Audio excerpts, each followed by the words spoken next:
La pollution plastique, c'est un défi à relever pour la planète en cette année. Vous l'avez compris, ce fléau à l'échelle planétaire retient l'attention de tous ce 5 juin, journée consacrée à l'environnement. L'RDC, deuxième poumon vert, n'est pas épargné. Je vous disais tout à l'heure, la capitale Kinshasa fait le frais de cette pollution. Face à ceci, le pays est appelé à se joindre aux autres pour explorer les alternatives durables capables de réduire l'utilisation de plastique.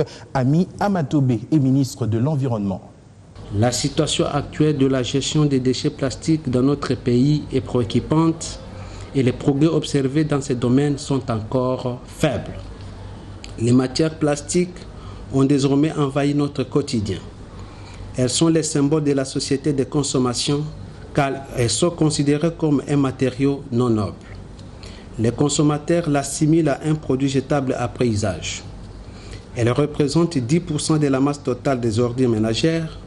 Et n'étant pas dégradables, elles forment un véritable danger pour l'environnement. Elles vont donc être cause de pollution durable.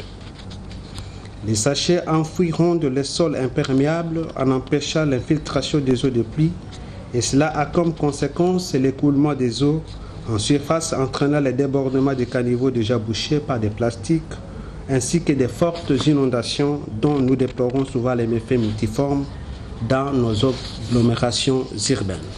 L'urgence et la gravité de cette situation justifient d'ériger l'assainissement en cause nationale majeure. Elle nécessite le changement de comportement et l'adoption de mesures urgentes. C'est dans cet ordre d'idées que le gouvernement de la République a pris à travers le décret numéro 17/018 du 30 décembre 2017 la résolution d'interdire la production, l'importation, la commercialisation et l'utilisation des sacs, sachets, films et autres emballages en plastique pour la vente d'aliments, d'eau et de toutes boissons en République démocratique du Congo.